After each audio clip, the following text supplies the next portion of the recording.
Coming to you live from deep within a dry and windy and also sometimes sunny radioactive mainland. We are the survivors of the alt-right apocalypse, the few, the brave, the bitchy, once more wading into battle against the froggy hordes with Rantzerker number 91. Rebel Media sign the petition, end parentheses, end parentheses, end parentheses. I see what you did. I see what you did there, Alison. Do you see what I did there? It's okay. It's the Jewy Jews. Yeah, well, yes, definitely the anti-Semitic ones as well. That makes them like double Jews. I know. It's this whole thing is just getting bizarre. But it is getting really freaking bizarre. So today we are touching the poop. This would be the poop at the center of the controversy. So we were going to touch it. We're going to get right in there. We're going to get, like that scene in Jurassic Park. Yep. With the dinosaur just mound. Elbow deep. Just elbow deep. Oh yeah. This poop. Okay. We're looking for parasites and anomalies. Yep, parasites and anomalies. And partially digested grass. Indeed. Okay. All right, Brian, take it away. Okay, we're going to look at this article. Yes. A fight over a 4-bedroom house. The rebel media meltdown and the full recording at the center of the controversy by Sean Craig. With politicians including conservative heavyweights Andrew Scheer and Brian Jean, swearing off appearances and a raft of exits by prominent contributors, Ezra Levant's far-right video and commentary network The Rebel spent the last week in damage control, trying to distance itself from the extremist alt-right movement, whose values many have alleged the site's content too often sympathized with. I don't know what they mean anymore by extremist or far right. Like if you watched my coverage of the media coverage of Boston, you'll notice that CNN and corporate media essentially, well, they didn't show them at all. They just essentially, before the rally, they called them a bunch of racists and bigots, and then basically caused a couple to tens of thousands of people to descend on this gazebo in the center of a square, and inside the gazebo were the horrible, horrible, horrible Nazis. And like an Indian American dude, and I was actually watching him. He was like, "I don't know any of you."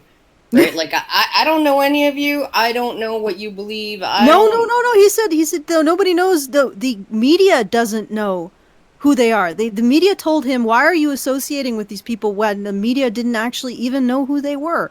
And just so you know, CNN got a bunch of hippies from the Church of Weed, the aforementioned Indian American senatorial candidate, and free speech rights activists, and maybe some environmentalists against GMOs.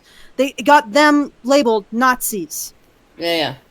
At this point in time, I don't know what the fuck somebody means when they say the word Nazi, especially corporate media. For all I know, it's just some innocent people that the only differentiation now between a Nazi and not a Nazi is whether corporate media says you're a Nazi. That's it. No. The differentiation between a Nazi and not a Nazi is if you're okay with suppressing some speech, you're not a Nazi, and if you're not okay with suppressing speech, you are a Nazi. Is maybe what it is. I don't like. It seems to me like one of the things that has come from me uploading my interview with Chris Cantwell the other night is a lot of the people who vehemently disagree with me having given him a platform are every bit as kind of antagonistic, black and white thinkers, my side can do no wrong, everybody else is the devil, right? As they are portraying Nazis to be, right? Like they're saying Nazis say blacks are the devil, right? Even sometimes when they don't, right? But they see certain groups of people or certain people, mainly people with money, right? as the absolute freaking devil, and those people need to be destroyed. And it's just like, I don't like. Stan, you I can- just want to pull someone out from the chat. Stan Ulch says, disagreeing with anyone on the left makes one a pro forma Nazi. Well, now it's just allowing anyone on the right to speak, or to speak in conjunction with anyone on the right is now making you a Nazi. So you could be left of Bernie, but the fact that you might entertain or listen to somebody that corporate media has said you should not now makes you a Nazi as well. Well, So, I think we all need to take up smoking, because Hitler was absolutely anti-smoking. He had government-sponsored anti-smoking campaigns. He was one of the first people in positions of power to sound the alarm as to the negative health effects of smoking, right? And we shouldn't listen to him. No. Or anybody who agrees with him. Wasn't he also a vegetarian? Yeah, I mean, he had some real serious issues with, like, he had a massive disgust reflex, and so, I mean, he bathed several times a day, and he was sort of obsessive-compulsive about hand-washing and what he ate, and I didn't want to put anything unclean in his body, and, I mean, like, I wouldn't go so far as to say that, he was a advocate of healthy living. He took things a little bit far, because he was sick in the head, I think. yeah. You think. Well, so is PETA, but nobody's calling them Nazis. Okay, I just, do you want to just show this? Because this is the context. Like, if you show that video, it just sets everything up. Why it's important to talk to people labeled Nazis. Because you don't actually know if they genuinely have any even white supremacist beliefs, or if they're not Jewish. Do you want me to play this first video then? Yeah, maybe just play it. Like, not the first video, not the Jewish video, but the one, the other one? The other one. Parentheses. Over the weekend, tens of thousands of Bostonians assembled to call these people, "We are here for love, love, love," Nazis. This is CNN's coverage of the counter-protest march in Boston.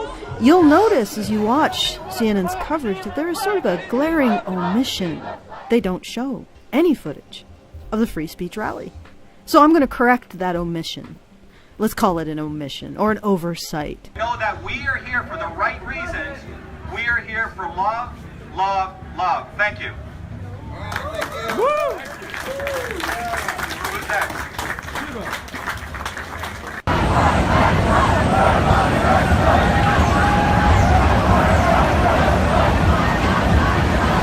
Ho ho! White supremacy's got to go! Hey hey! Ho ho! White supremacy's got to go! Hey hey!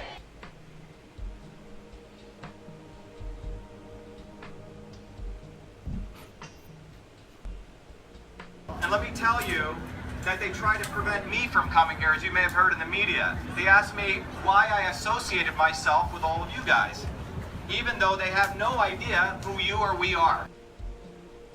We saw a couple of incidents where people were running and police were coming forward with their riot gear. But for the most part, this has been a peaceful rally, especially when you consider the numbers of people who showed up here. We're the neo-Nazis. Show me one. Show me one. Okay, it's pretty much over now. Yeah. Yeah, so that's a thing that happened. That's pretty fucking hilarious.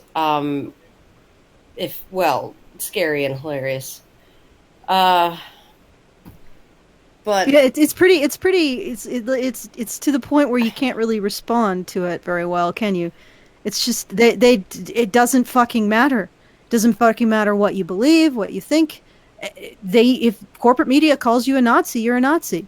So my ultimate conclusion from that experience of watching the Boston rally and seeing the CNN coverage is that one of the main reasons, and possibly the most important reason, to protect the free speech of quote-unquote Nazis is, what if they aren't Nazis? And if they can't speak, you'll never know. If these people hadn't recorded themselves, And if you relied on the corporate media's determination of their identity, you would have thought they were bigots and racists and Nazis.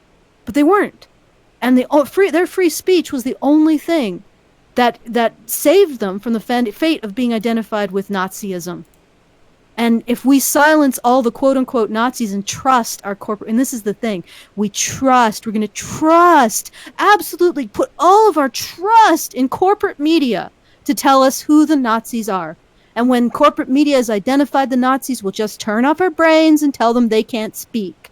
They can't speak for themselves because Nazis deserve the consequences of their quote-unquote free speech. Yeah. How do we determine they're not Nazis? Well, turn off our brains and storm the fucking gazebo.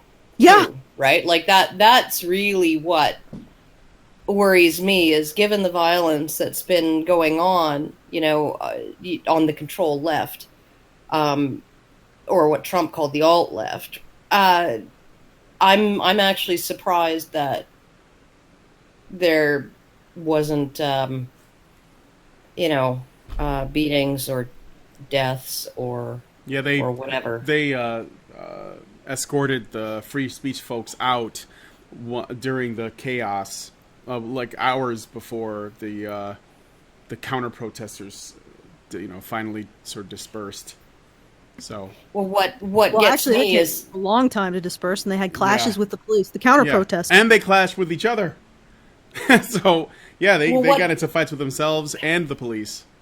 Well, what I found interesting is because, like, in Charlottesville, the police, the city was forced to uphold the permit for the peaceful demonstration, and according to Chris, and I tend to believe him, right, about half of these demonstrators, right, I'm going to call them the alt-right demonstrators, about half of them they had firearms.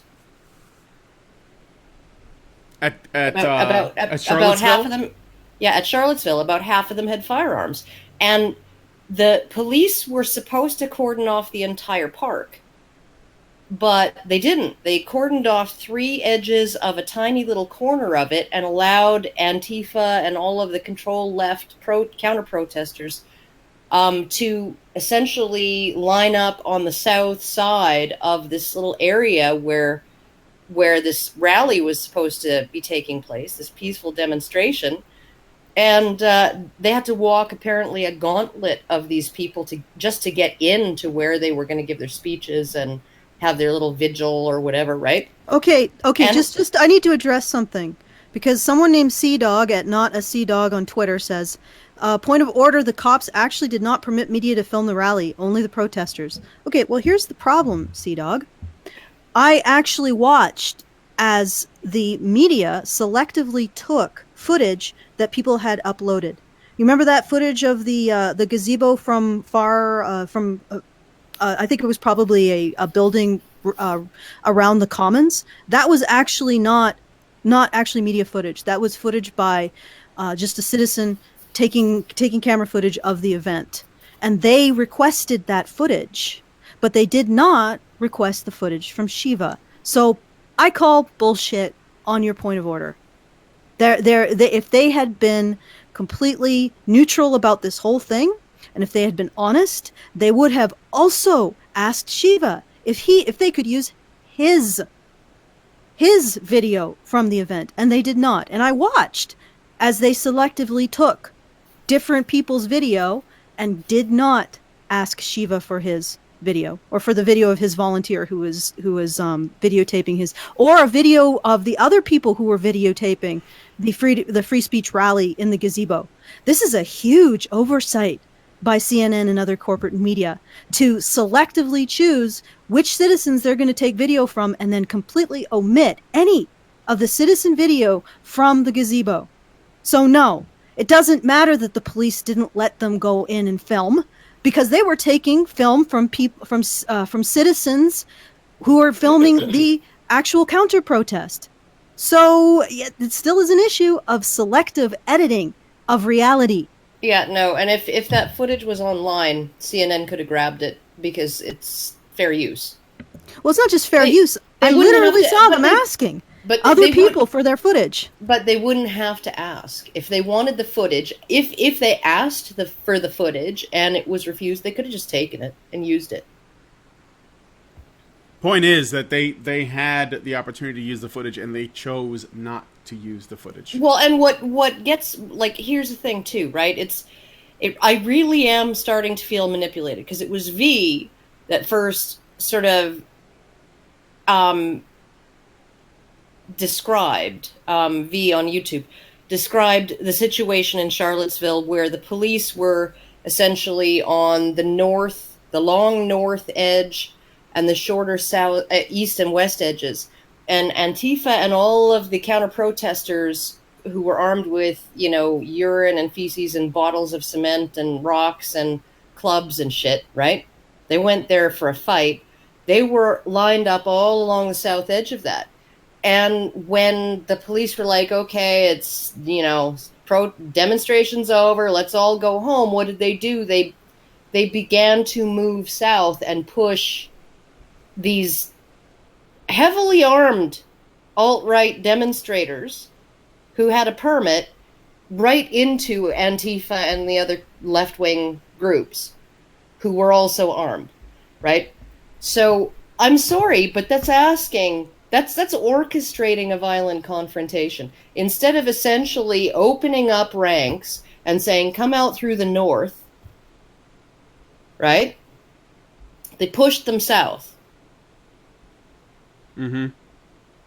Right? And I can only imagine that's because that is because they were taking a political position, right? To give these freaking alt-righters what they deserve without actually taking, police weapons to them. Right? Give them what they deserve, give them a beating, right? Without actually having to be the one doing it, right? Because apparently, some people are allowed to speak and some people are not. And stopping violence or preventing violence is not as important as taking a political stand. And that's really not what I want to. No, we don't want to see violence.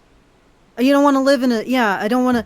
And the thing is that I absolutely don't support white nationalism or white supremacy. I don't support Nazism. I don't support any of that. Quite fucking obviously, I think if you took a moment to look at the people that I work with. But here's the thing. Now after Boston, I didn't actually watch Charlotte very closely. But Charlottesville. I didn't watch Charlottesville very closely, but Boston I watched closely. And now what makes me curious about the whole situation in Charlottesville is how many people who are labeled Nazis there who weren't, who were simply there because it was labeled a free speech rally and they wanted to support the free speech of everyone, which is a principle that we used to hold dear. So now I don't even know. And we could be looking at the people at Charlottesville, and I've noticed that what's happened is people have started to muscle in and move closer and start to try to push them out of polite society, the people at Charlottesville. And I don't even know if they are actual Nazis because nobody will talk to them. I know that some of them are. I know that Chris Cantwell would not describe himself as a Nazi, right? But he is a white separatist. I don't think he feels he's a white supremacist. I don't think he feels whites are better than anybody else or that other races are inferior.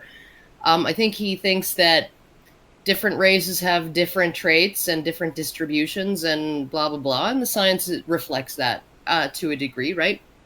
And that this is, and that racism and racial bias is a fact of human life. It's a fact of human psychology that, we trust people who look like us more than we do people who don't look like us, apparently, right? And this is all sort of, none of this is particularly controversial in terms of, like, the research.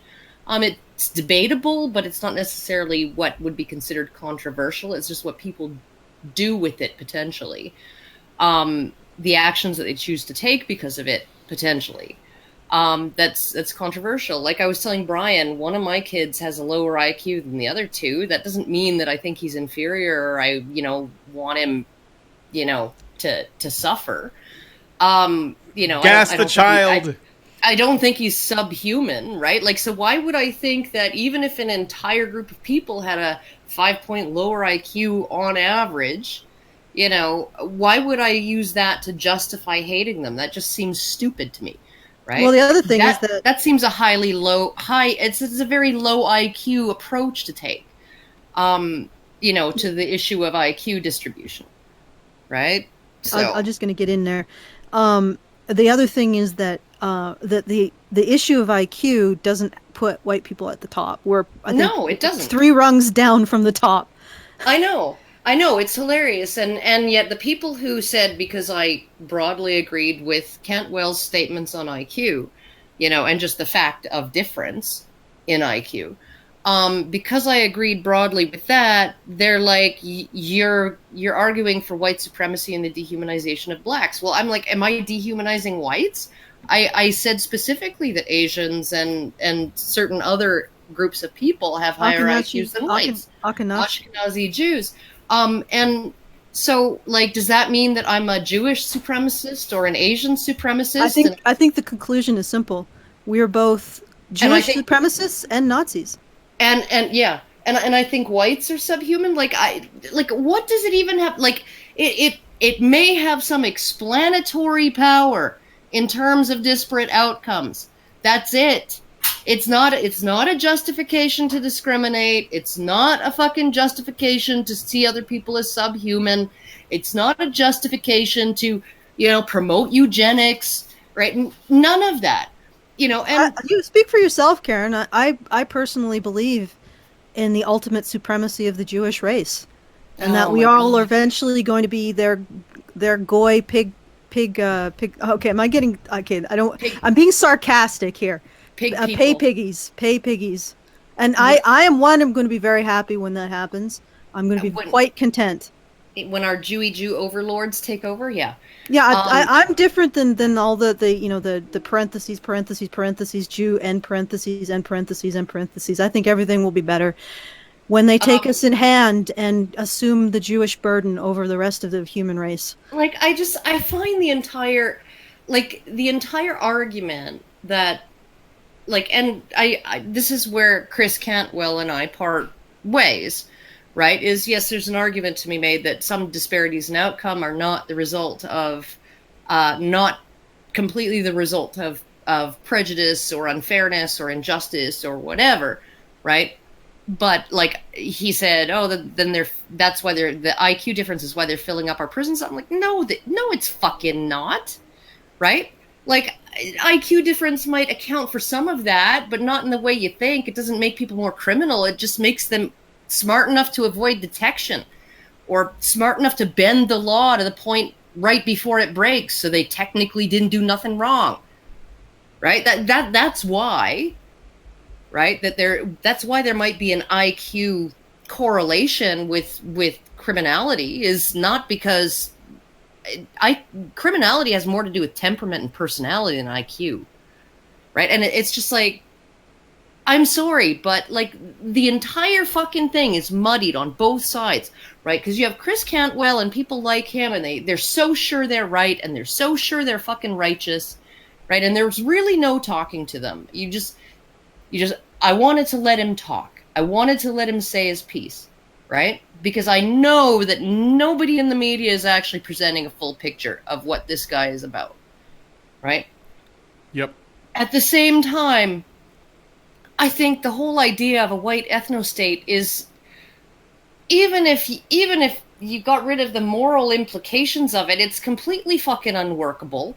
Like, there's just no way you're going to do it. At least not without violence and coercion, and I'm not prepared to do that, and I'm not prepared to sit back and watch somebody do that. That's fucked up.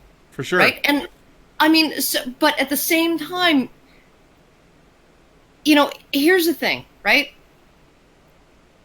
The Nazi guards in the concentration camps in Germany, they wrote letters to their wives talking about how much they missed them and home and their favorite meal and reminding them to tell the kids to do their homework.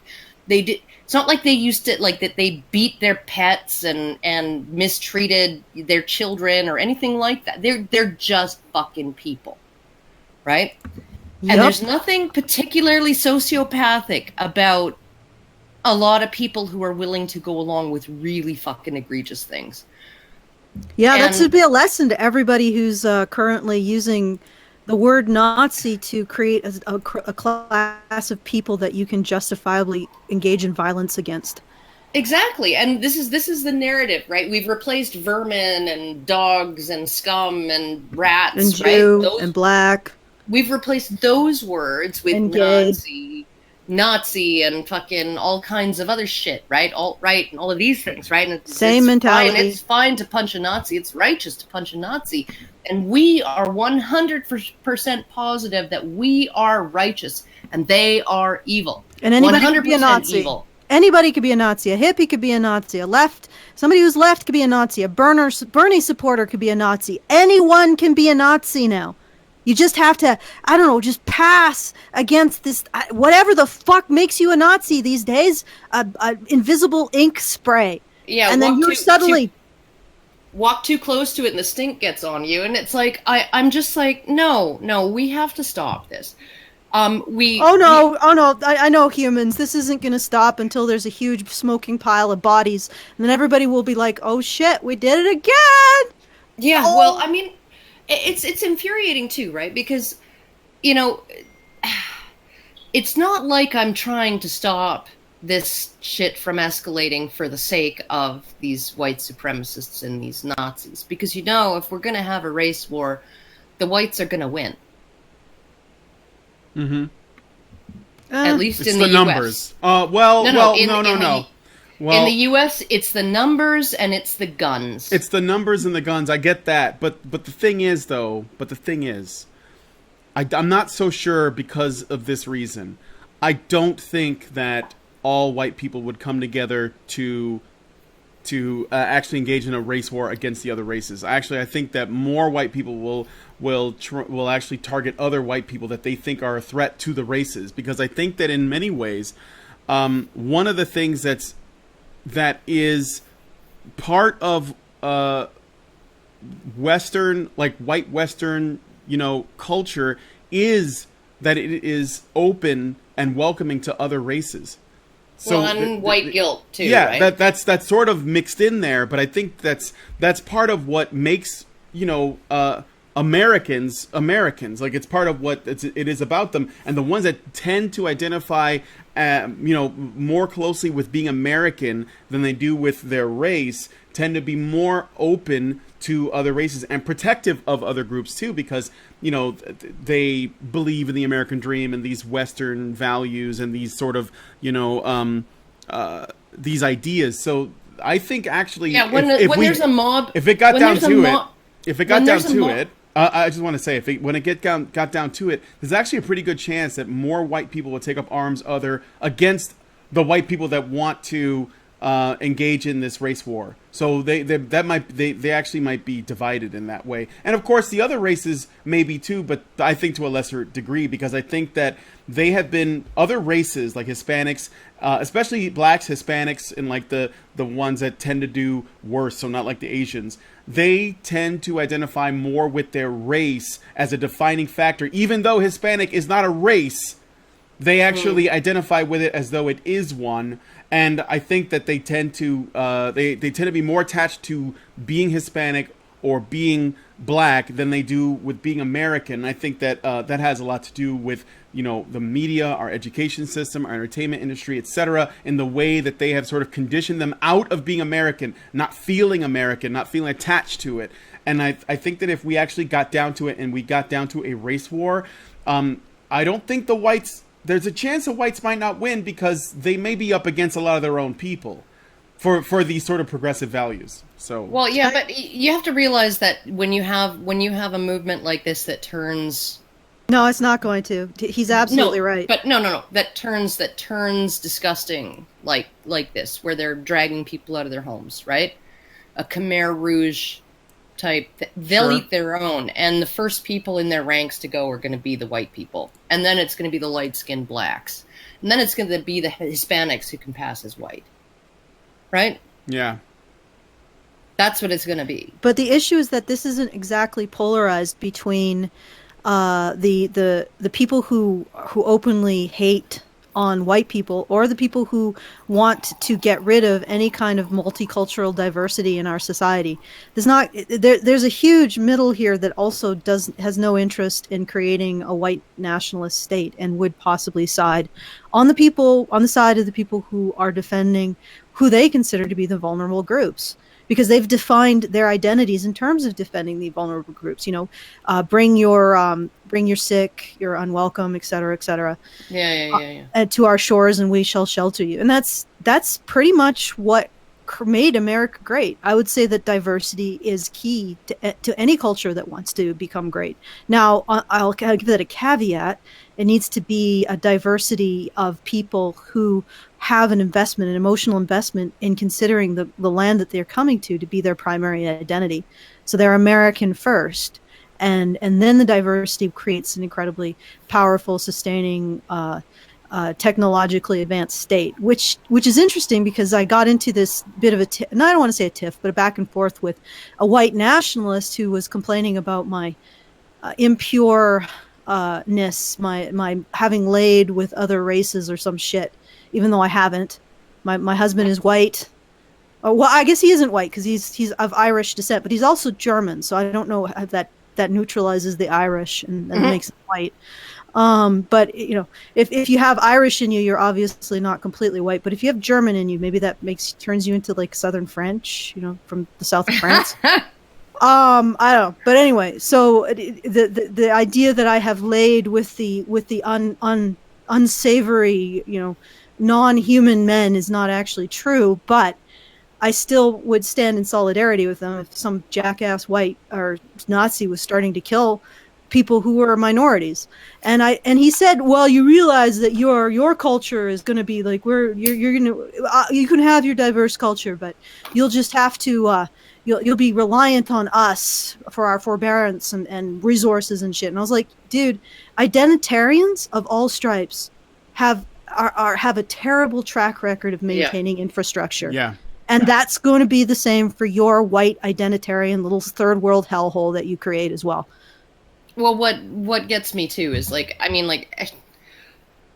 yes, okay, we can compare Nazis and communists, right? Well, communism sustains itself for a lot longer before it inevitably collapses and everybody is completely miserable, and there's usually a higher body count than there is with Nazism. I think Nazism it's a message that's not wrapped in a fucking bow. Well, I don't know what you're talking about, Karen, because we haven't actually tried communism yet. I mean, we're just not there yet. We just haven't actually done it. Every time we do, every time we get the ball rolling, right way. No, we just need the right people. Every time we get the ball rolling, the goddamn capitalists come along and they fuck it all up. And we were so close so many times. Same thing with Nazism, by the way. We haven't actually tried it yet. So I mean, we just need to get it right. That's all it is. We just got to keep trying. I mean, whatever. Okay. I'm done just joking. Blown away. I'm just blown because I know you're joking, but a lot of the people who say that shit are absolutely 100% sincere. Yeah. And like I said, there are these few commenters on our men's rights who seem to think that everything that is not pure and good is not leftist by definition. And it's not even right. It's far right, neoliberal, alt-right, fascist, whatever. So the Democratic Party, far right. Bernie Sanders, far right. Castro, far right. Soviet Union, far right. Actually, Karen, Khmer Rouge, far right. You're trying to qualify this. This is really simple because it really isn't about politics. It's about corporate media wanting to decide who is human and who isn't. And that's it. Mm-hmm. It doesn't fucking matter what the specific narrative is. It just so happened that the left narrative has sort of won out in the moral race. It has become the greatest. It's not a left narrative. Identitarian politics are not actually left, and they're not based on Marxism. In the same way that if I pick up a hammer and bash somebody's skull in it, it becomes not a hammer because I'm not driving nails with it anymore. Mm-hmm. Okay. So it's like, I don't like these people. What did you say? You said it wasn't a left narrative? It wasn't a right narrative? He said, this guy says that identity politics are a tool of the far right. It is not left whatsoever. Oh, it's both. Okay, whatever. I'm not sure. I'm not sure. I'm actually currently been like. Last I checked, conflict theory was devised by Marx. Yes, other people built on it, but it originated with Marx. Right? Oh, and the sure. entire identity politics narrative going on today that's being taught in schools is all based on conflict theory, to the exclusion of all other sociological theories. Honestly, I've been talking with other politically involved folks about this and really been like mulling this over, and I'm starting to wonder if because of what the alt-right, or at least these white identitarians, what their ultimate goals are, I'm not sure that they're right-wing. And I know that sounds weird, but I don't know. I'm still thinking this over, because the stuff they ask for, the stuff that they're hoping to accomplish, it sounds like the same shit that Antifa and these communists and stuff want.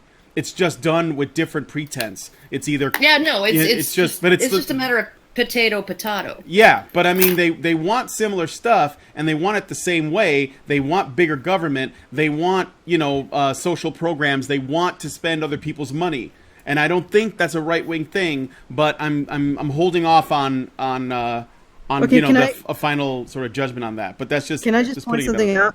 Yeah, we got through one paragraph, and it's now like. I know. We've been 45 minutes and we read one paragraph and we aren't even talking about the fucking story. So I always figured it would be like a starting point for something bigger. Yeah. We've lost the plot. Oh, yeah, well, when you said you want to play the video, I figured we were going way off the plantation at this point. No pun intended. But before we do, I want to read. We did get a super chat I should read. So Joey Jojo gave us $5. Thank you, Joey. And he says, I am honestly sick of all this shit. I just want to play video games and shit post. Fuck everything. I'm not even white. I just want this to end. I feel your feel. But this is what we do.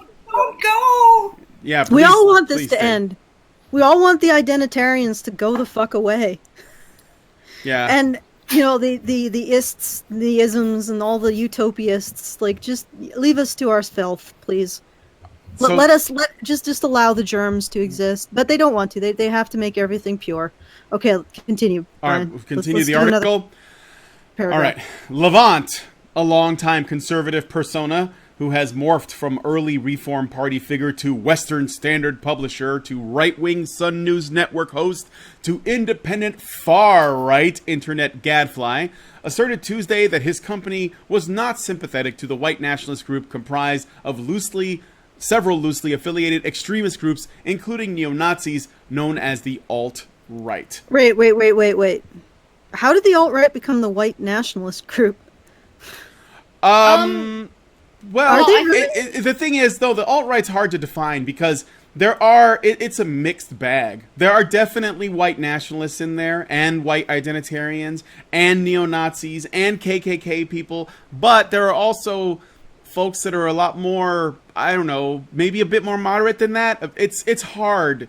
But the thing is too, is they're also fighting amongst each other. There's a lot of debate about, how to go about things, about what goals are attainable, what's not. They're actually having a lot of discussions within the alt-right, and there's a lot of infighting. I wouldn't even say it's infighting. It's like arguments, and ongoing discussions about what direction they should go in. But there definitely is some of this stuff in there. Definitely. So. Oh yeah, no, and wasn't Richard Spencer the guy who coined the term? Yeah, Richard Spencer. I guess he did it a while back. I'm not really sure how old this term is, but there's always been some association between the alt-right and the idea of white nationalism or white pride or white what they would call white self-defense. And all of that. And like, I honestly think, and like I said to Cantwell, I think if the narrative that's being taught in universities about, oppression and, white people are to blame for everything, and we need to, you even have professors saying we need to eliminate whiteness as an identity, and whiteness needs to be eliminated, and all of this stuff, right? And if you didn't have stuff going on like at Evergreen, where there's just no end to the list of demands, and appeasement doesn't work, right? Trying to reason with them doesn't work, appeasing them doesn't work, giving them everything they want just inspires them to make another list and start, demanding more things. And I mean, it's, and all the while they're saying that, you're not treating them fairly, and all of this, and you're racist. And if that narrative would just die, right? White nationalism would never have become fashionable again at all. Period. No. Right, because it's a response, and everybody's Absolutely. saying Antifa is a response to the rise of white nationalism. No, white nationalism Is a rise to Antifa and the only left. became popular when the left started to extreme lose its left fucking minds. Yeah. Well, I wouldn't even look. I wouldn't even say the extreme left, and I know it sounds like strong, but let's put it this way: it doesn't feel as though the extreme left is fringe when you consider how much of their talking points you see. I mean, we spend how much of the time on Honey Badger Radio refuting and looking at, feminist articles and videos shit from MTV. Yeah, that's on. Guardian. Yeah, it's on MTV. It's on The Guardian. It's on Slate. It's on Al Jazeera Plus. On Mike.com, ATTN, Salon, Huffington Post, The Salon. Atlantic. This is Cosmopolitan. I mean, this is not. This isn't fringe. This is CNN. There was what last night. I think there was a rally in Phoenix, Arizona, and I was watching a bit of it because I was curious because I saw everybody was talking about it on Twitter. So I watched part of Trump's speech, and he didn't say anything weird or crazy. It was all very reasonable, and CNN was flipping their shit. They had people coming on saying, I think he's seriously sick. I mean, seriously, mentally ill. We need to do something. He should step down. And I'm like, what has he said that's so... But that's because this is their narrative. All they have is doubling down, doubling down, doubling down. So I have to ask myself, and I would have said, like I don't know, like a year ago, I would have said it's the far left. But now I'm wondering because I don't think that this is reflective of people, everyday folks and normies across the country that tend to lean left in terms of their social views. I mean, socially, I guess I'm liberal too, and I think a lot of times people conflate the two, and I don't think that they're actually synonymous. But this is not appearing to be fringe because these are people with enormous platforms and huge megaphones on very mainstream areas that are saying really fucked up shit about anybody who doesn't agree with them, about entire groups of people, about half of the population of the planet, men, about all white people everywhere. This is crazy shit, Yeah, no, and it's like they're, like in Australia, they're looking to start instituting feminist theories on domestic violence and the idea that boys need to take responsibility for that, in preschool now. Mm-hmm. They're looking at, like even before kindergarten, that this needs to be something that is, and I'm like, are you fucking kidding me? And then when I see, because I watched Bill Whittle for a while, right? Because, I mean, he's a smart guy. I don't agree with him on everything, right? I don't think that pulling up your bootstraps works for every single human being. Luck has a lot to do with it. Some people get a head It's who start you know, in life. that kind of thing. Sure. Life is not a meritocracy. Sometimes you need a person to make a phone call for you to get a job, right? So, I mean, there's no conservative utopia, okay? But he did a video where he showed an MSNBC news story about a Tea Party rally against Obamacare in front of the White House, and they showed clips of this guy who was open carrying. He had an assault rifle strapped across his back. He had a gun in a holster, a pistol in a holster on his hip, and they showed him from the back, from the top of his collar to the cuffs of his shirt, his white dress shirt. And then they cut to the commentator saying, this has sparked worries about, far-right racism, and that this is really a racial white supremacist backlash against the Obama presidency based on the fact that Obama is black, blah, blah, blah, blah, blah. This was a white lash. They cut the guy's head and hands off because he was black. Mm-hmm. Yep. It's completely mendacious. And I just wanted to point something out. I would tell a white nationalist would probably do this, and a Nazi would probably do it at a point of a gun. A white nationalist might do it with social shaming. You got to fire your producer because he's Puerto Rican. I'd tell him to go fuck himself. And the other thing is that I would say exactly the same thing to anybody who told me I couldn't talk to someone like Chris Cantwell. Go fuck yourself. Because first of all, I want to make sure he's actually said what he's accused of in the media. And second of all, I want to understand if he really is a Nazi or a white nationalist, which I guess he was a white nationalist, I want to understand what makes him tick. So I can figure out if there's a way that maybe you could move away from being that way. And just not necessarily like deprogram him or de-brainwash him, but just understand where he's coming from and how people like that come about, so that you can, instead of shooting them or shooting, that's the thing. I mean, the alternative between talking to them, finding out if they actually are what corporate media says they are, and talking to them and figuring out what the dynamics are that created them, the alternative to maybe, massaging them away from their craziness, the alternative is to kill them and then kill everyone associated with them, and then everyone associated with, like, I'm seeing a choice between, let's uphold free speech, let's figure these people out, let's present maybe a healthy way to move past this identitarianism bullshit, versus which is starting with spitting on them, assaulting them, beating them, probably going to move to killing them, or making sure that they can't actually have a job,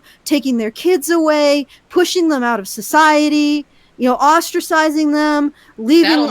That'll make them less violent and hostile. And then essentially going the route of ending up with a huge a pile of smoking bodies. You know what? I know people will judge me for this, but I would rather go the route of finding out who these people are and why they exist, and trying to figure out some way to talk them back from the cliff than shooting them in the head, because this seems to be the alternative, or ostracizing them from society. I do want to add something, because I disagree with Chris Cantwell on a lot of things, and I have continued in a Skype conversation with him briefly, in terms of how I disagree with him and stuff, right? He's allowed me to speak. He's listened to what I've had to say. He has disagreed and said I'm not convinced. He doesn't want me dead. He doesn't think I'm the devil. Okay? If I were to do the same thing with Yvette Falarka, yep, you can be guaranteed she would be justifying violence against me. She'd try to get you fired from your job. She would try to, for sure. And she may not want, to hurt you herself, but if you were to get hurt by somebody else, some radical, like really radical person, she'd be okay with it. Yeah.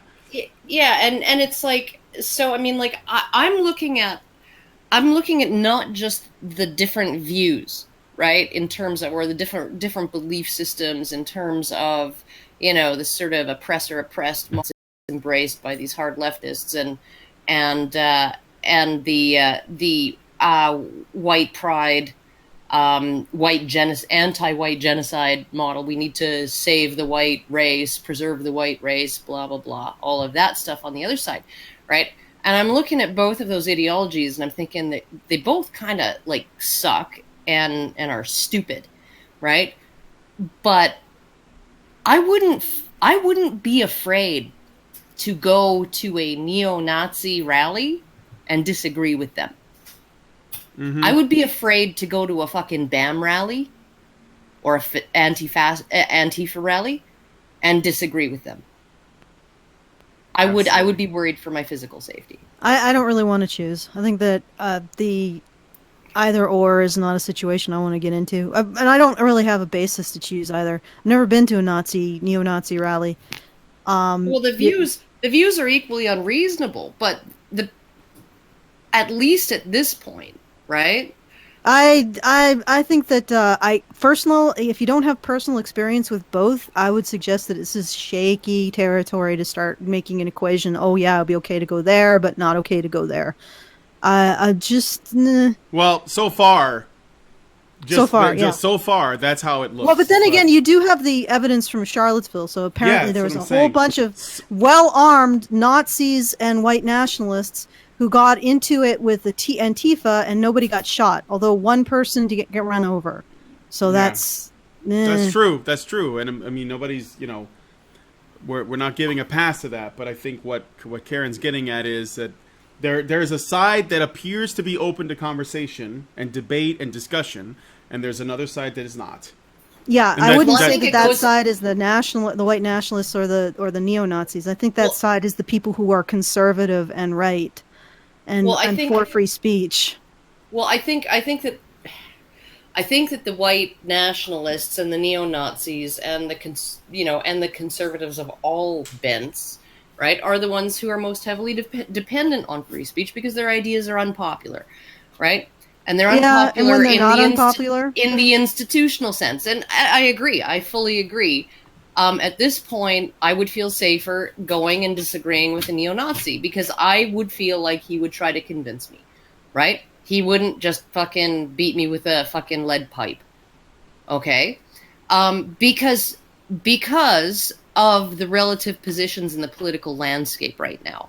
And that's basically the fact that the entire left, the entire mainstream media, corporate media, the entire university system, academia, social work, education, everything, right? The law, the entertainment industry, right? Everything. The entertainment industry, everything leans in favor of that sort of hard left position.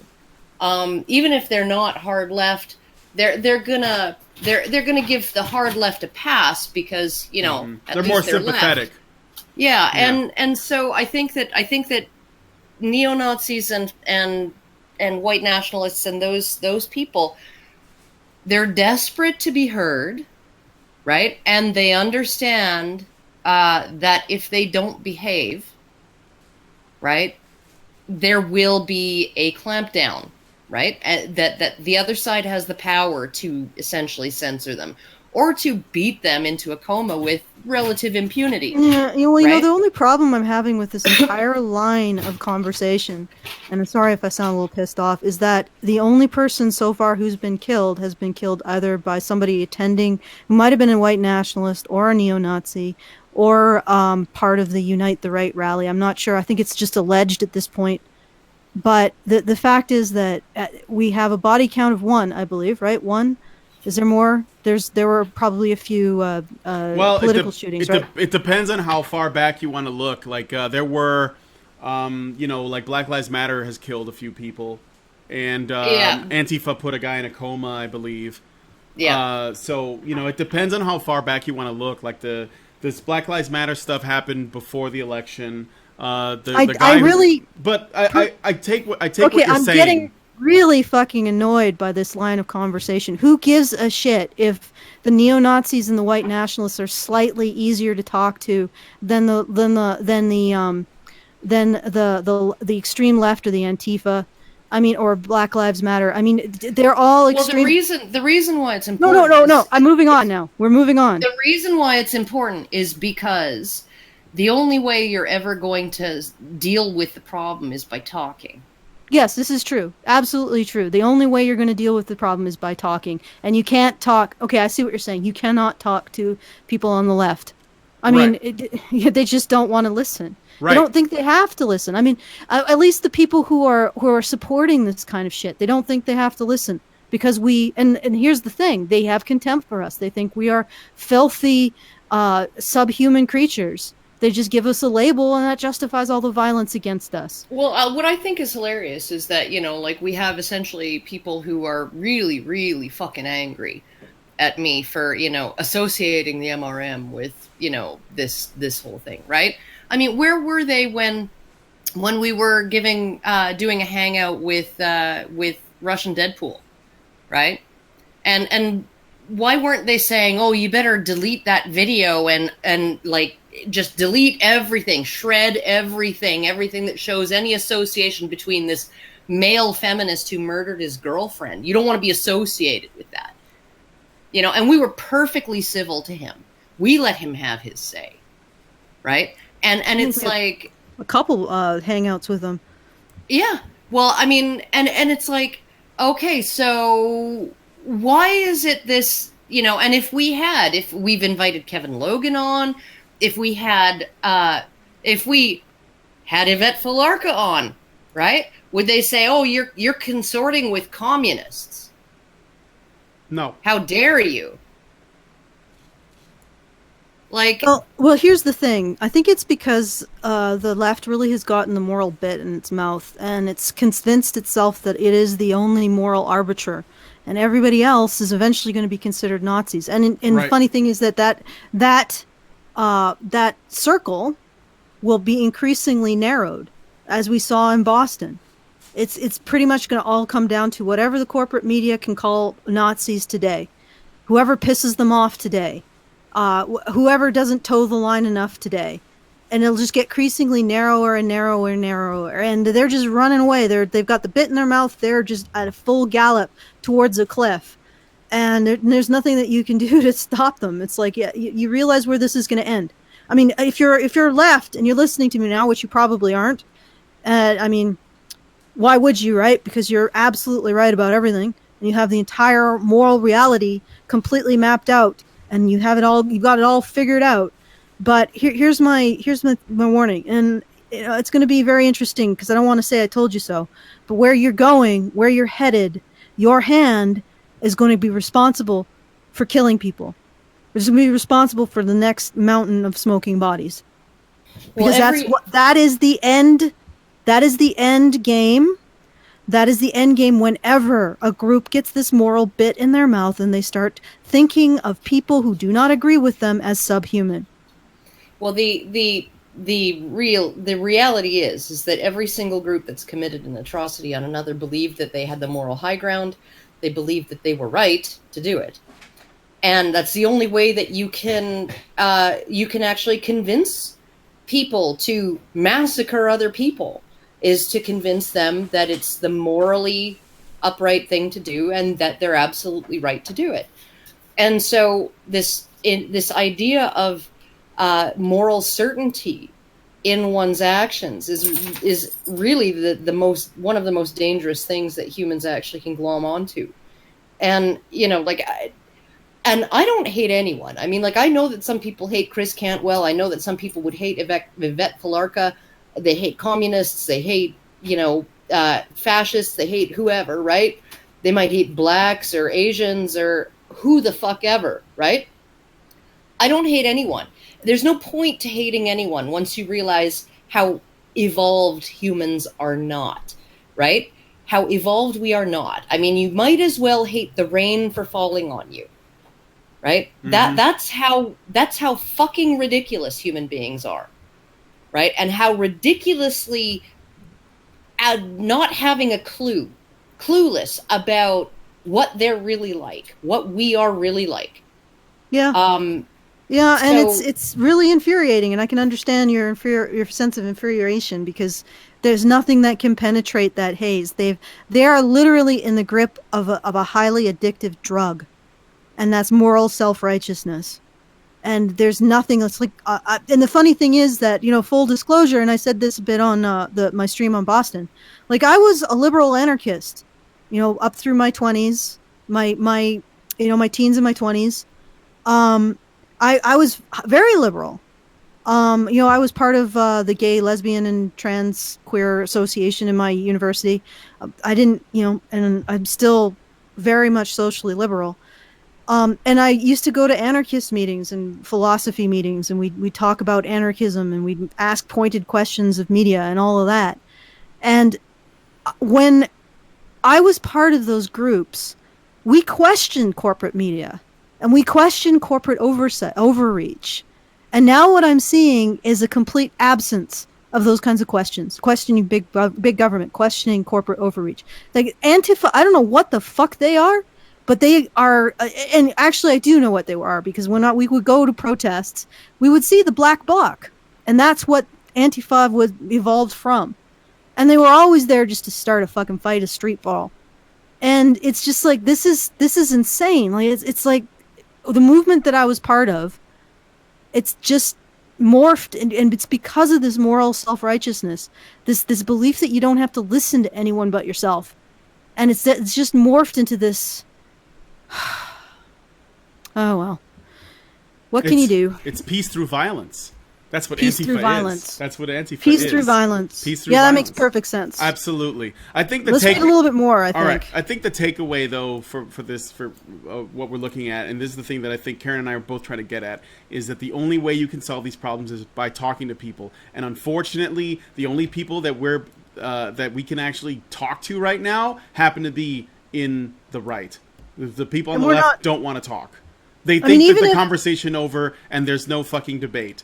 That's what they believe. So that's the reason. Even if Karen and Brian are more right, I guarantee they're more right than me. I'm pretty fucking not right. Like I'm not change adverse. I never really completely lost my anarchist roots.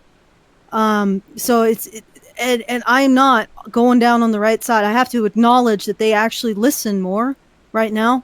They're willing to entertain. I mean, we just talked to Jesse Phillips, right? Jesse Lee Peterson. Peterson. I knew it was a P. Sorry.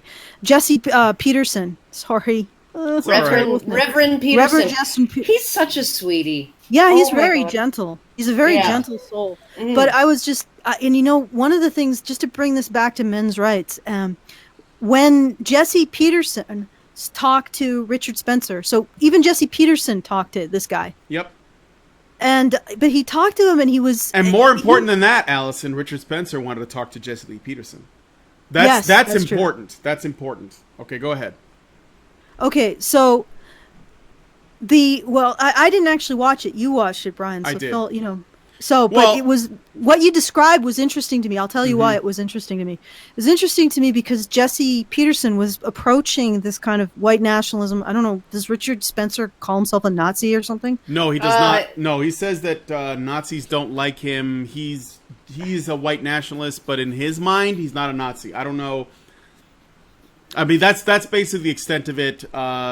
He's essentially a white segregationist. Yeah. Okay, all right. He doesn't want to hurt other groups of people. He just wants away from them, I guess. Okay, great. What's interesting of what Brian described is that Richard Spencer, the way that Jesse Peterson approached Richard Spencer was he was trying to approach him from a more personal level to figure out where these kinds of beliefs, I think, come from psychologically.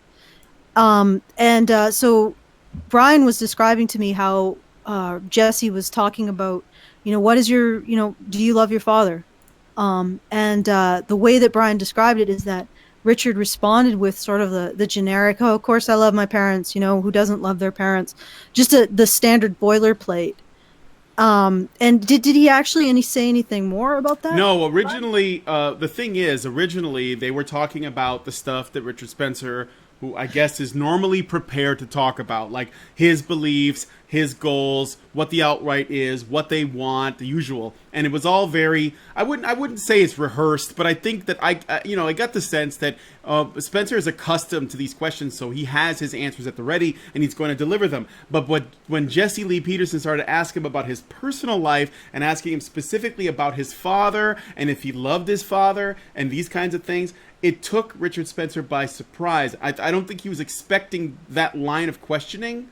So at first he was actually kind of resistant, like, I don't know what that has to do with anything. But then, Jesse Lee Peterson coaxed it out of him, like, well, look, I want to know who you are. The people want to know who you are. We want to know more about you, because it might give us an idea of where your ideas come from. And so he asked him about his father, and that's when Richard Spencer said, well, yeah, of course I love my dad. But that the takeaway that Jesse Lee Peterson got from his line of questions, and I'm sorry I have to paraphrase because I saw this a little while ago, was that Richard Spencer has unresolved issues with his father. That was what Jesse Lee Peterson's takeaway was. And the thing is, the fact that he got Richard Spencer to talk about this personal stuff on his show, it may not yield any fruit right off the bat. Like, you're not going to get, no one's going to sit down with an ideologue and change their mind with a single conversation. But the way that he approached the discussion, I think, is Jesse Lee Peterson's way of getting the ball rolling to get to whatever the root is of Richard Spencer's beliefs and where they may come from, because Jesse Peterson does not agree with any kind of collectivist thinking, identity politics whatsoever, no matter where it comes from.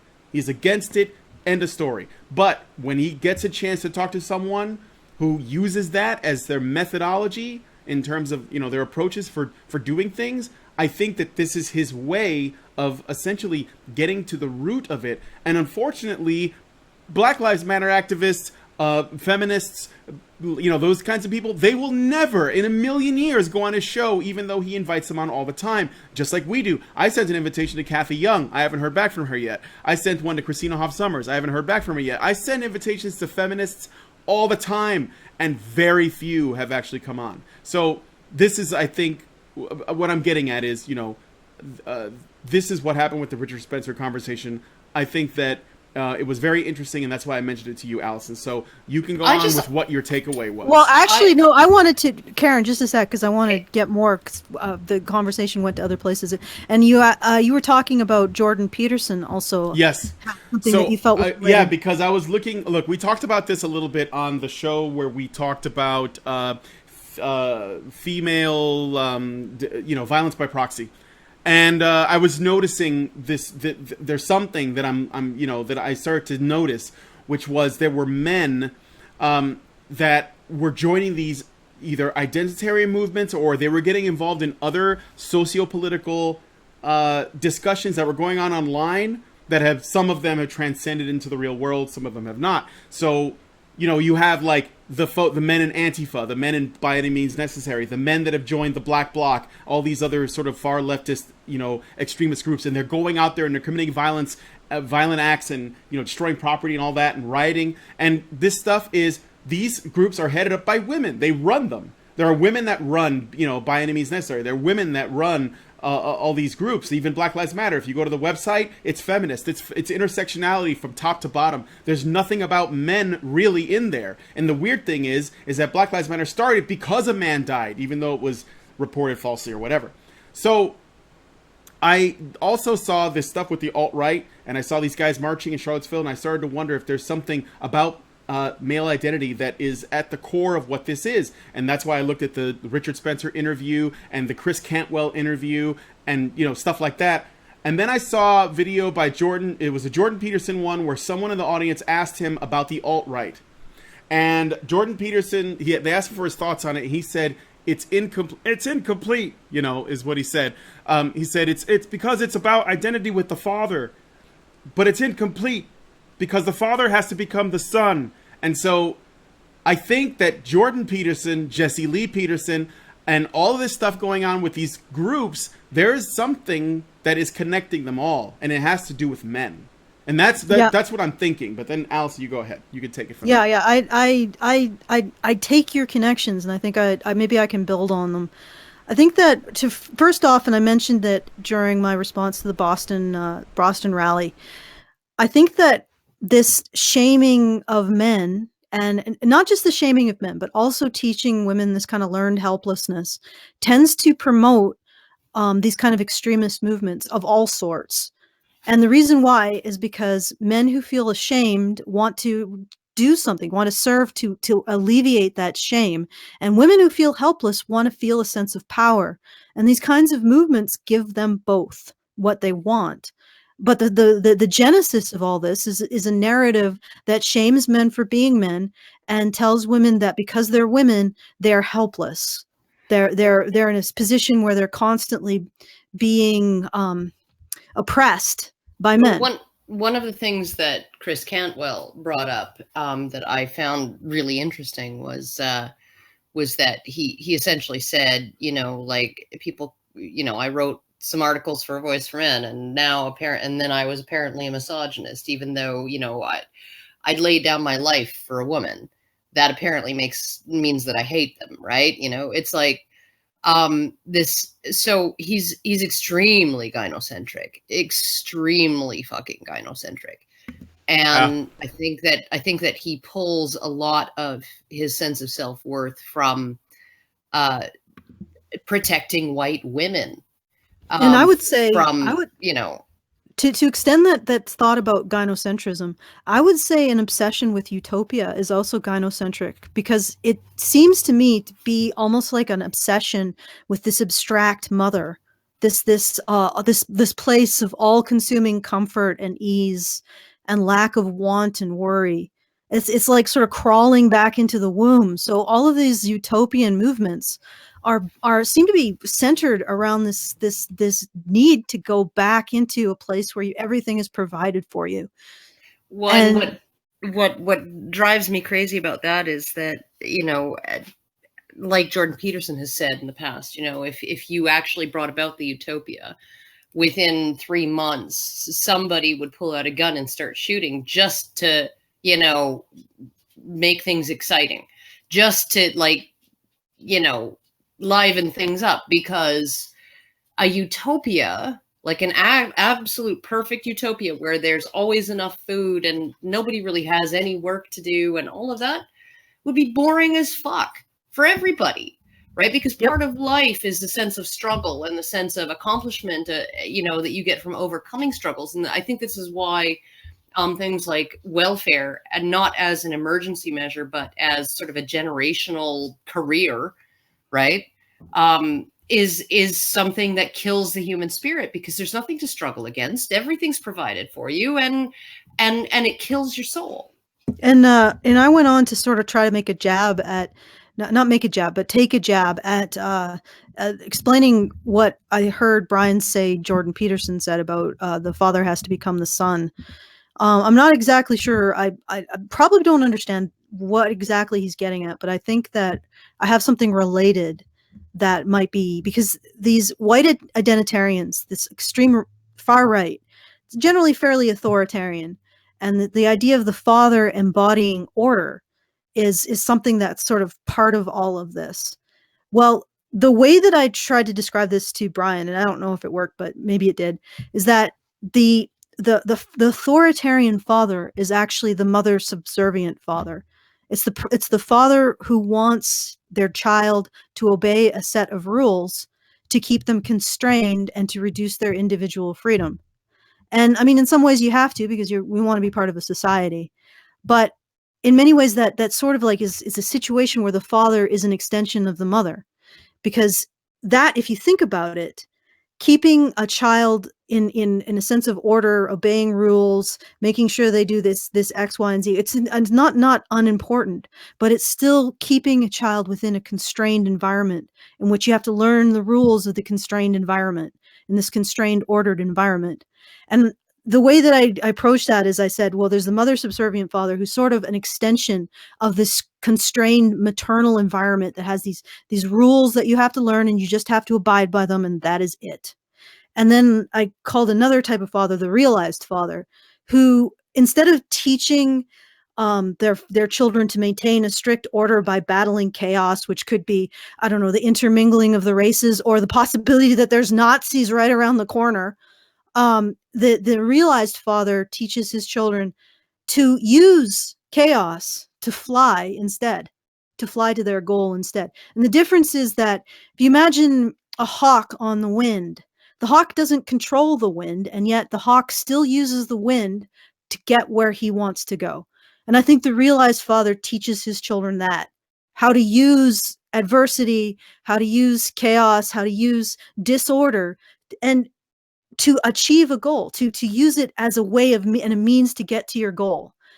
And I think that children who have mother subservient fathers, and that might include not all single mothers, but I think single mothers tend to end up in this sort of circle too. Will seek out ideologies and isms in order to battle chaos into order and defeat the villain, which is other men. Because this is what's really funny, is that on the alt-right you have this narrative where the people, the men of the alt-right are going to defeat the chaos dragon, the dragon of chaos on the right, on the left, on the control left. And the control left has exactly the same narrative about the alt-right, that they're going to defeat the dragon of chaos, which is the men on the alt-right. So they both want to become heroes by defeating each other. And they both actually need each other to be heroes. And that's something that would come out of a very mothering form of fatherhood or even single motherhood. And so that they'll turn into a villain. Anyone who threatens the identity they share with their actual mother, white nationalism or black nationalism, if that's a thing still, or their idealized mother, which is a utopia. Utopia is an idealized mother. You may have had a crappy mother, but utopia can become your mother in almost like a spiritual, psychological sense. You have a craving for this wonderful society where which everything is provided and you have no wants. So the realized father helps his children center their identity. There's and science proves this, there's sort of this ineffable point of agency that exists prior to our brain making up words and stories to explain why we made decisions that we made. So that the realized father helps children to center their identity in that moment of decision making that is totally, you can't be explained through words.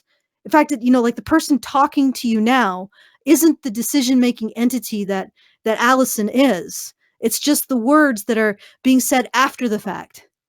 And but I think the realized father helps his children center themselves in that moment of agency. And that's where all our decisions and actions sort of find their genesis. And I think that in a healthy balance between men and women raising children, the realized father will raise his children to be conscious and aware while they're making the choice to take action, by getting them in that moment of being able to navigate the chaos and fly the winds. And a good mother will set down habitual action taking, because a lot of our actions, making decisions is tiring. So a lot of our actions end up being very habitual. We do one thing after another. We're not in a conscious state. We're just following the narrative. And I think we're on autopilot. We're on autopilot. Good mothers lay down good habitual action taking. So productive habitual action taking, not eating 3 tubs of ice cream, getting up, going to work on time, this kind of stuff, just the habitual action taking. And between the two of them, they create an individual who's very functional in society. And so in conclusion, the realized father develops his child's ability to take conscious, aware action, which I think maybe is where Jordan Peterson, I'm not exactly sure how the father becomes the son, but I think the distinction between the mother subservient father who's authoritarian. Yeah, I think one of the things he says is because it's all about returning to the individual. So he's basically moving from the collective, I guess, which is, the alt-right, at least in the mind of Peterson, is still a collectivist, in its organization. And he's saying, but the goal should be to return to boil it down to the individual, which I guess is his way of saying the son, because he is being abstract. So, yeah, well, I mean, in this case, the individual, the realized father does develop the individual, because if you think about it, this authoritarian father really emphasizes the collective. The children of the authoritarian father will be seeking out these collective ideologies and isms or belief systems in order to create a framework in which they can battle the villains on the other side and become a hero.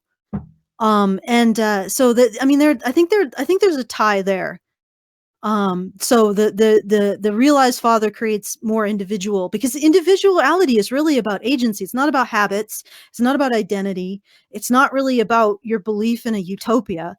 It's about your feeling that you have the ability to take action and affect positive change in your life. At least I think that's what individuality really boils down to. Anyway, I'll step Okay. off the sun. Yeah. Do we want to just move on? Because I think the letter is going to take forever. Well, what we should do, at least on some capacity, is tell the audience how the Rebel Media stuff is related to everything that we've been talking about. Might be a good idea. Yeah. So the thing is, I guess what we are looking at is the way the corporate media is reporting on this sort of stuff, which is actually, go ahead. Well, first of all, they're lying about a whole bunch of shit. Second of all, a lot of the complaints about Rebel Media seem a little bit slightly weird, and I'm not actually on their side as much. I mean, the some complaints I think are founded, some seem a little bit odd. Like the complaints about asking for more than, it depends on how much more they're asking for in terms of their activities. I mean, the thing is that whenever I do an activity, I always put in a contingency fee or fund, and I always do the worst case scenario. And inevitably what happens is sometimes we fundraise more money than we end up spending. And sometimes we fundraise exactly what we end up spending. And sometimes we fundraise under, because inevitably there's some stupid thing that happens that causes us to have to spend more money. And so on average, we're sort of getting it right where it needs to be. But the reason why I don't necessarily go with the lowest estimate, I always go with the worst case estimate, I always do the contingency fund, is that it is, in my opinion, it's worse to not be able to do what you said you're going to do, because basically at that point you're throwing away everyone's money that's invested in you, than it is to actually have additional, like to undershoot it too much. Yeah, So, no, overshoot it too much. I hear you on that. I thought I had actually included enough of a contingency fee in the fundraiser I did for London, ICMI London, and I ended up having to fork about $700 out of my own pocket, and I did it out of my own pocket because I was the one who organized it, and I was the one who made the decisions as to how much we needed and all of that, and so what are you going to do, right? You take responsibility and you fork over the fucking cash. But the other go ahead. Rebel Media has been accused of essentially they run a fundraiser, it hits goal, and then they continue to agitate for funds that they then roll back into the company, apparently, but they don't have any financial transparency, apparently. Sign the petition. Allegedly, and they are like, and here's the thing, right? Like, Rebel Media is not just a news organization. They are, and they have not made any secret of the fact that they are also, an activist type organization. They have a very stream complete? Oh, stream resumed. Okay, never mind. Okay, they have a very distinct political agenda.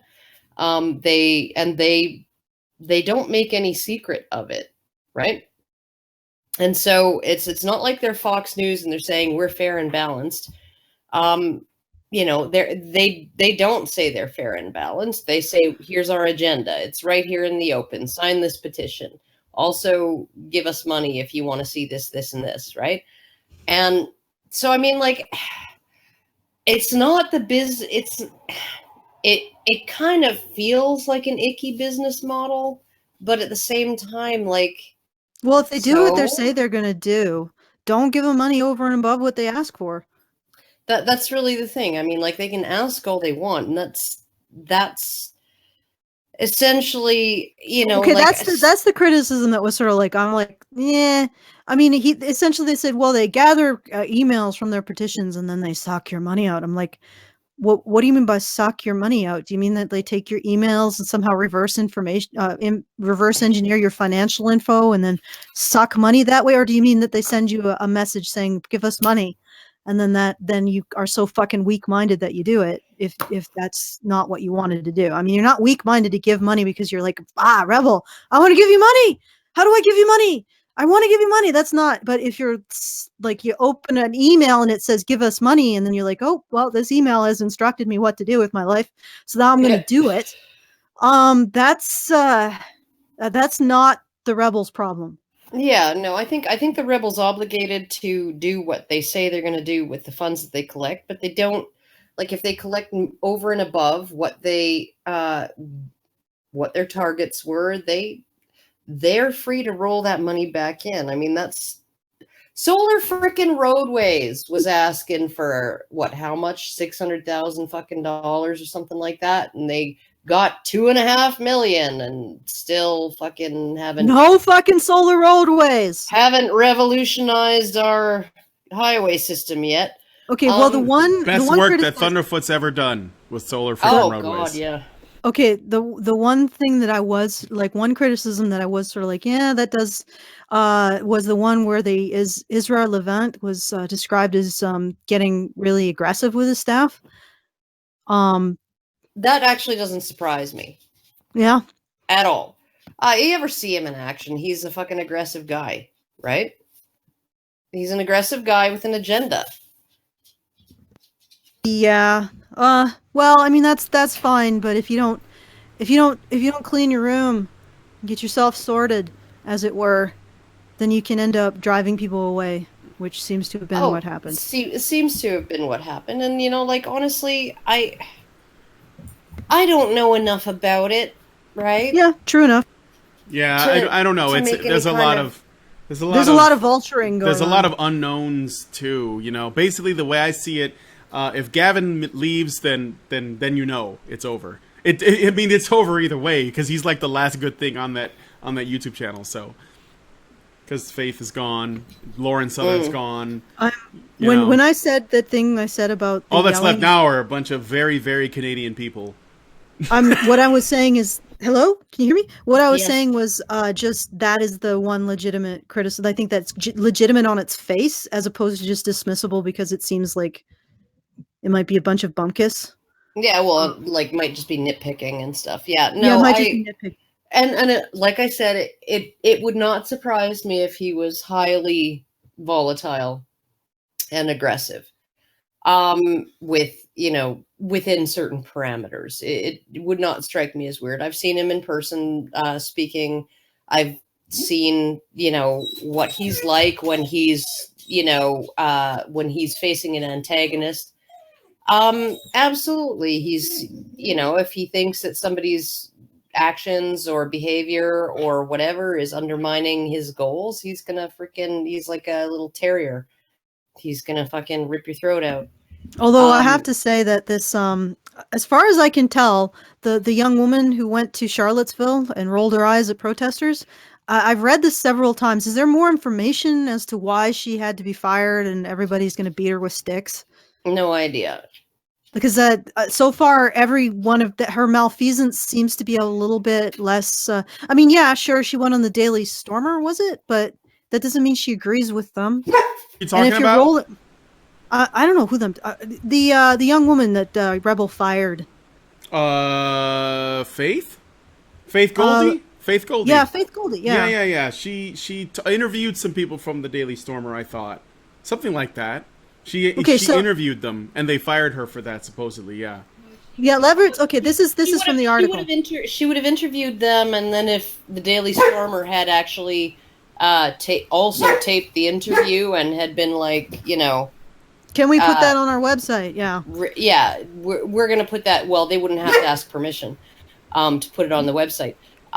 So Levin's essentially, assertion came 2 days before the Rebel fired one of its prominent hosts, Faith Goldie, after she covered the protests in Charlottesville, live streaming herself, rolling her eyes at the participants in the countermarch just seconds before the car attack. So why is she responsible? Like, because timing. Because she can see into the future. She knew they were going to die, and she thought, I'm going to give them an eye roll before this happens. Yeah, no, this is reaching like really fucking far. It's just really bad optics.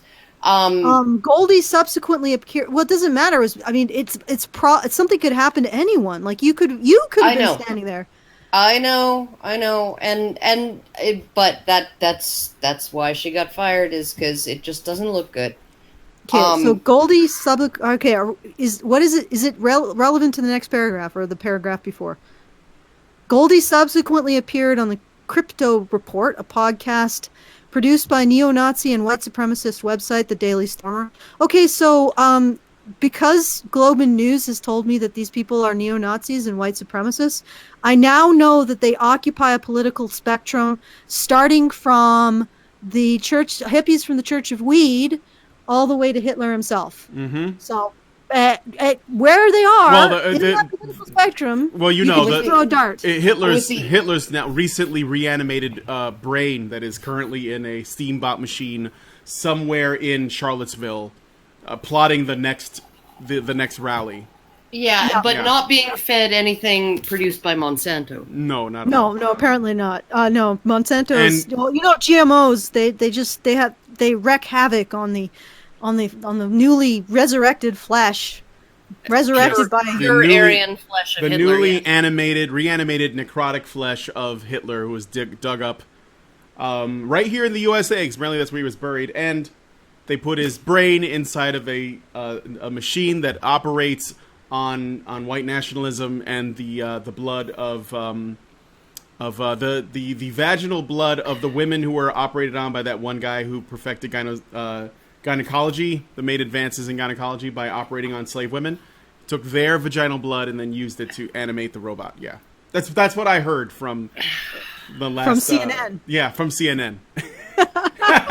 Anyway, so I don't. So it must be true. I don't know why they're not taking my dog's vaginal blood right now. So. Oh God! You really have to. Oh. I God. did. I really had to go there. She's in heat. Now I'm fucking nauseous. All right. She's driving me fucking crazy.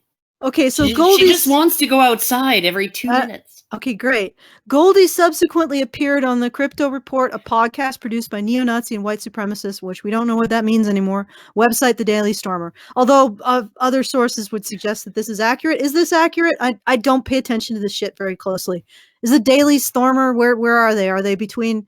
They're closer to Hitler? Are they closer? The Daily Stormer is definitely, it's either a white supremacist Nazi website, or it is an FBI website that they use to lure in people who would be sympathetic so they can track them. It's one or the other. Either way, though, I've heard both. Since the FBI is basically the police, and the police are basically right-wing Nazis too, it doesn't really matter. Stormfront is the Daily Stormer is moderate. Stormfront are the people that Sargon calls storm fags, and he sends them interracial gay porn images on Twitter to piss them off.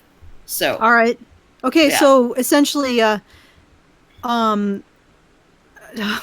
right, so it's probably likely that they are. I'll trust Sargon over Globe and Mail, Global News.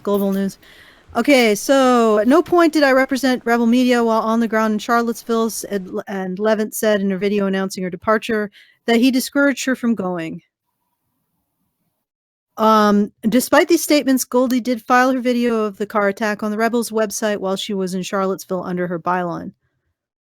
Of her appearance on the Crypto Report, she acknowledged a poor decision. Okay, well, I mean, so what? She went on the Daily Stormer, she talked to the untalkables, or whatever the fuck you want to call them. Doesn't mean that she agrees with them.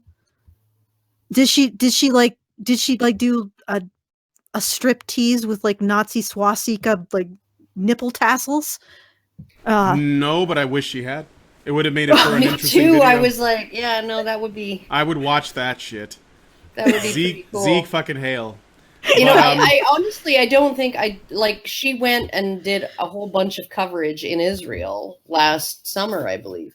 Right? So she did a whole bunch of stuff in Israel with the Palestinian thing and the stabbings going on there and the terrorist attacks and stuff, right? Her, Gavin McGinnis, Ezra Levant, a bunch of them, right, went there for, 2 weeks or something and did a bunch of stuff, right? So I don't think that anybody could accuse her of being a neo-Nazi or anything like that. I think that, and I don't know, maybe she accepted the invitation to, have her be interviewed on a thing without really looking into it. That she wouldn't be the first person to go, sure, yeah, I'll talk to that person, right? Well, on their like podcast. I said, We can't know anymore. If the media says someone's a Nazi or a white nationalist, we don't actually know where they are on the spectrum between environmentalists against GMOs, hippies from the Church of Weed.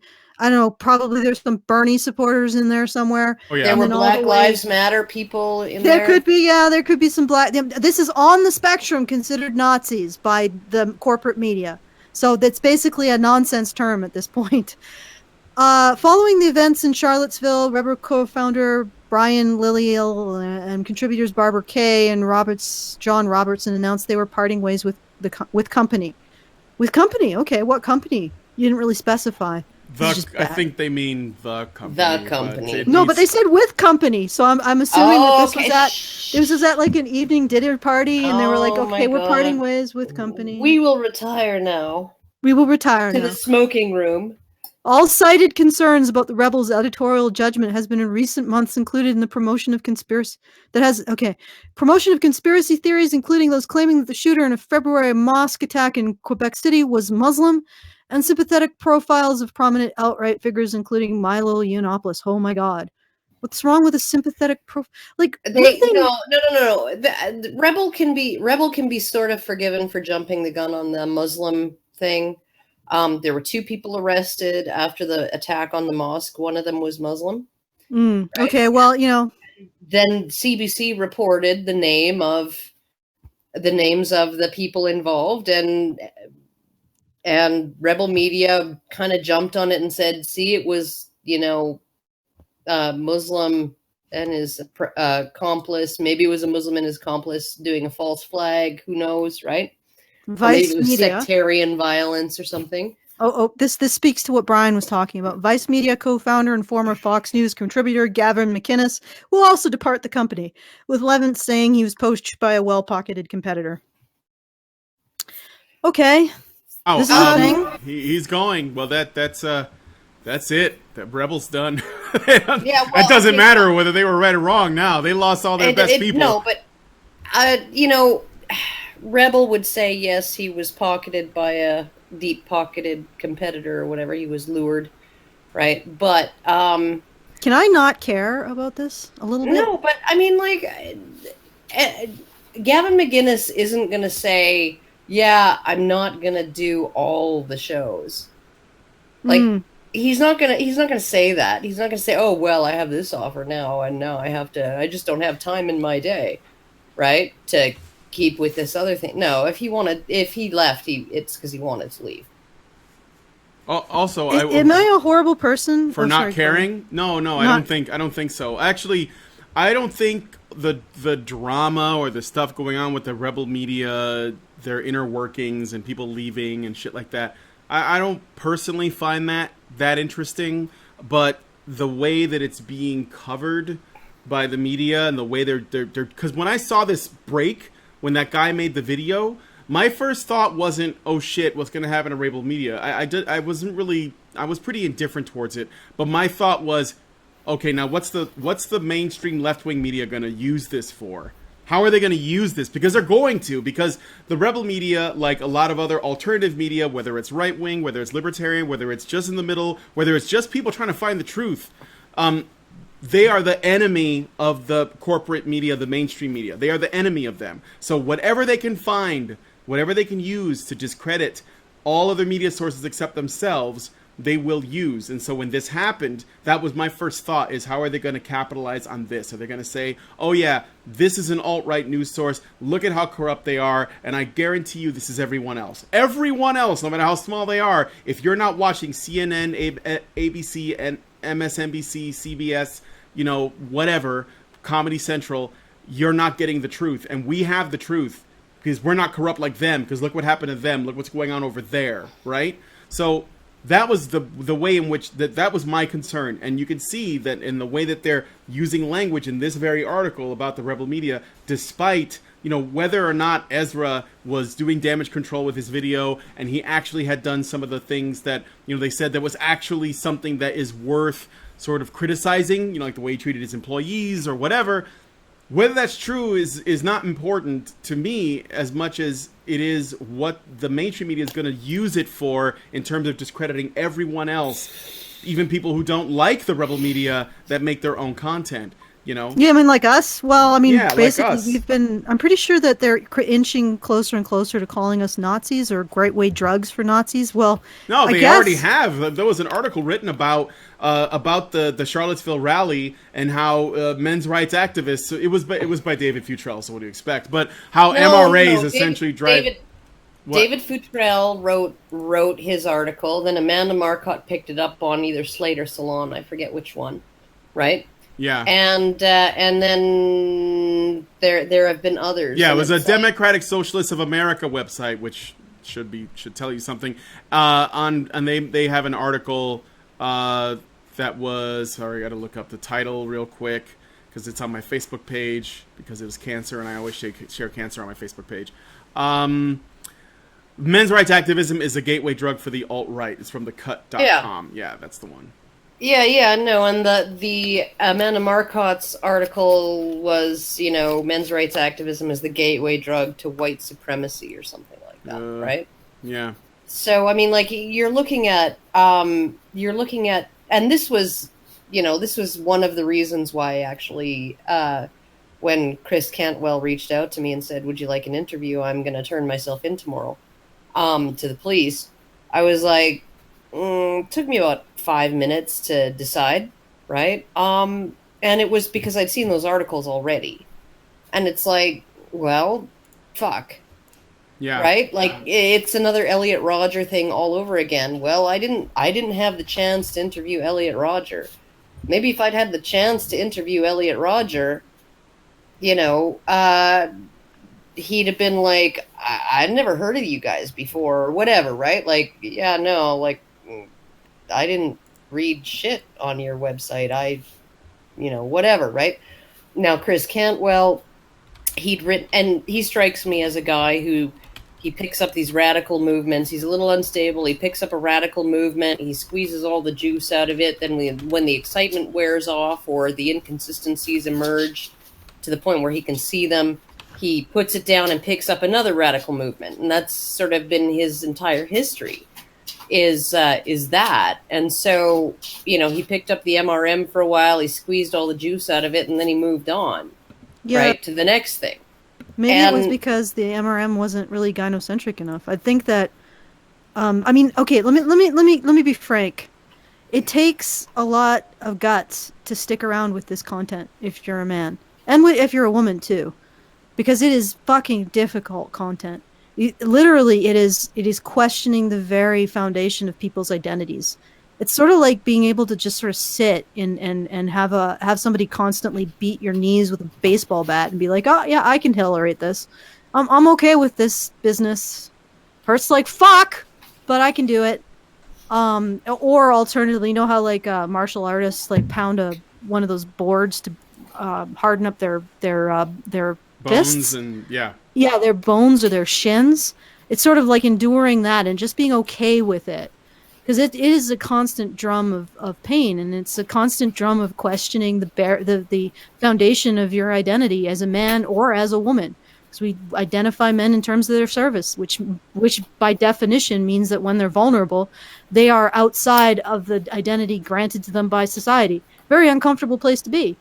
And women, in many ways, are defined by the value of their sex rather than their individuality. So when you start to question the goodness of your sex, or the ineffable goodness of your sex, like it's just part of what you are as a woman. That you're always right, that you're always moral. When you start to question that, you're questioning the identity, your identity. That's a really, like, it is hard to understate how painful it is to question the fundamental aspects of your identity, and how tough and how much endurance you have to be able to just continue with it. And I can see men who just can't hack it running away to something a little easier.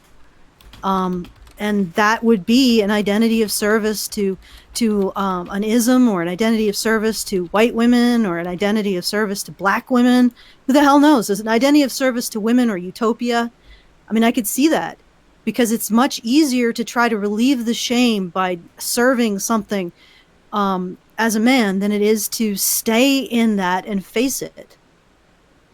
So like I said, this could. I don't think that the men's rights movement is necessarily a gateway the way they are presenting it, but I can see that men who are injured or vulnerable who go into the men's rights movement because it resonates with them just can't hack it and leave, and then they just go back to a place where they can deny their vulnerability or project it onto something else.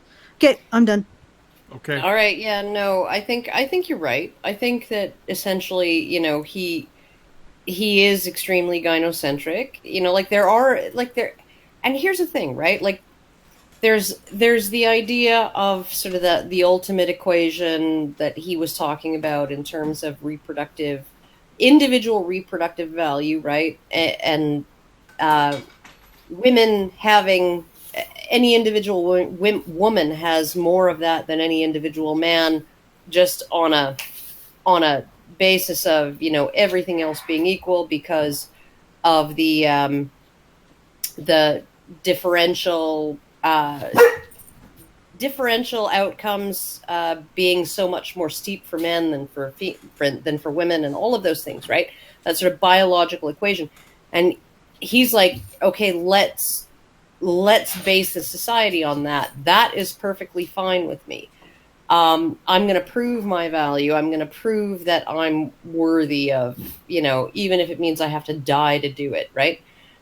And essentially, when you have a situation in the MRM where you're not willing to accept that, I think that that's probably what drove him away. So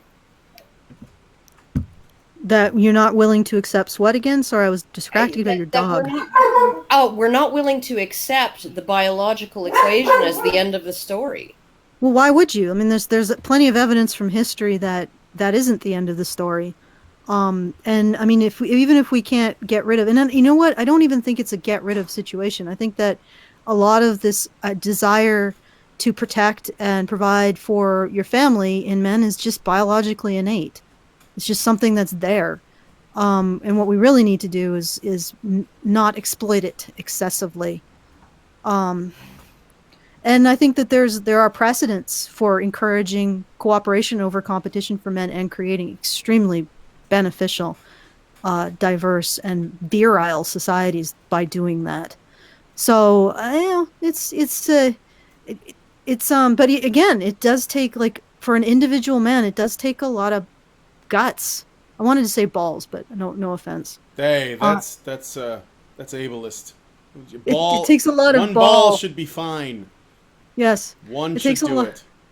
It takes a lot of ball to be able to just stick around and just live with it and just marinate in these ideas. It's like it's fucking difficult. And I'll be the first to tell you. You know what? I think we should end it here because my back is hurting. I need to sit down.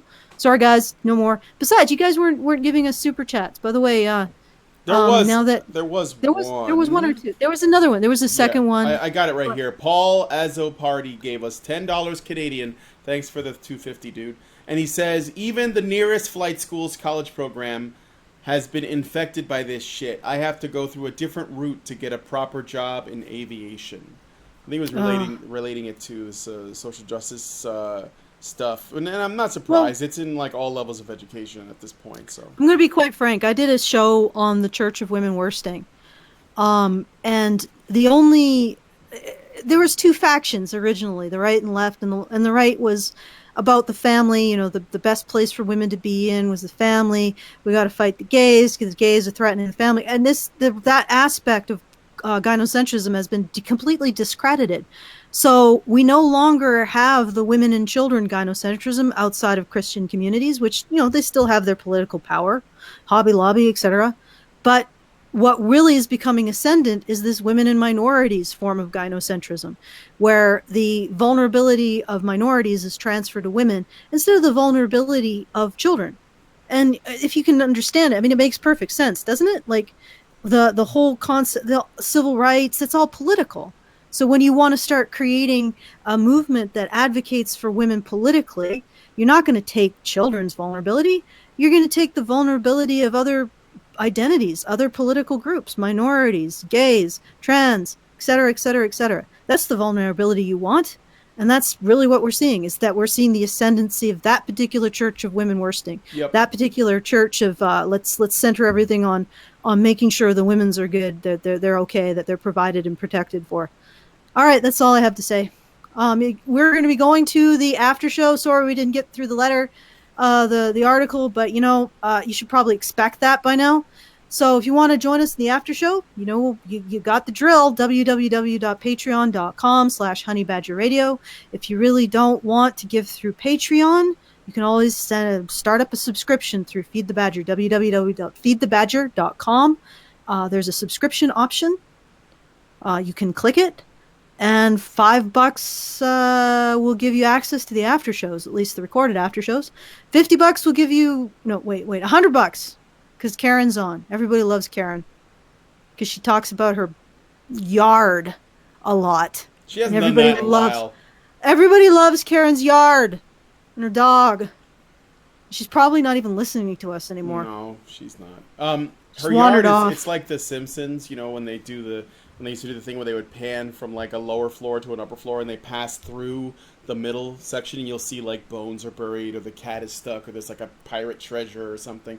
That's what I think is underneath the surface of Karen's yard. It's like layers of things. It's like the sandbags, and then there's like old, like the bodies of soldiers or something, and maybe there's dinosaur bones, and there's like some kind of, Cthulhu Lovecraftian monster that's asleep. And if she keeps working, she's gonna somehow find these things. Anyway, are we still talking about Karen's yard? Yeah, we are. I was just adding some color to the. No, yard. but I mean, we're not. This isn't like an allusion for something else. No, I'm not heading anywhere else. Something layered. Letting things go. Subterranean. Shall we? Full of bones. Yeah. Of her defeated enemies. And of course, the necrotic flesh of Adolf Hitler and his reanimated brain. Reanimated through the powers. He's the one controlling CNN and like. What is it? Hash oil? Hashish oil? It's all controlled opposition. Marijuana oil. Yeah, it's cannabis oil, because cannabis oil does everything: cures cancer, reanimates the dead. So. But just as long as it's not GMO. Right, as long as it's not Monsanto. Because that will irritate the flesh of dead Hitler. Of necrotic Nazis, yes. Yes. All right, so now should we go out? I'm waiting for you to just hit the button. I'm in pain. I've been saying stupid shit for the last 5 minutes, and you just you're not hitting it. Okay, I'm hitting it.